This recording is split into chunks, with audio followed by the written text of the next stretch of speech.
Guys, nilalagnat ako. Kaya ayan, binantayan ako ng baby ko. Sinabihan niya ako nung sabi kong masama pakiramdam ko. Hindi niya ako iniwan. Sabi kasi ni daddy, bantayan niya ako. Kaya ayan, diyan siya sa tabi ko. Kaso, ito makatulog. Ang lakas humilik. Oh.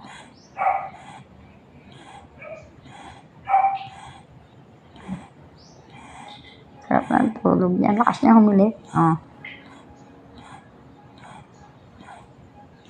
Diba? Ganyan po siya pag may sakit ako, binabantayan niya ako talaga. Hindi niya ako iniiwan. Kaya malamal kay aso ko na yan, guys.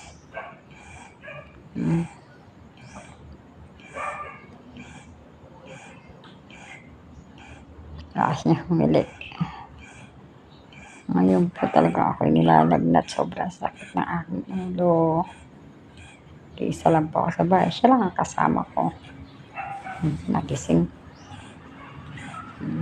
Ayun siya, pag may nararamdaman ako, nakatabi siya sa akin. Oh.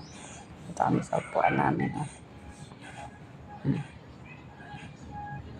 Sabi kasi ni daddy, huwag niya akong iiwan, bantayan niya ako. Ayan, binantayan niya ako. Thank you, Winwin. Gising na siya.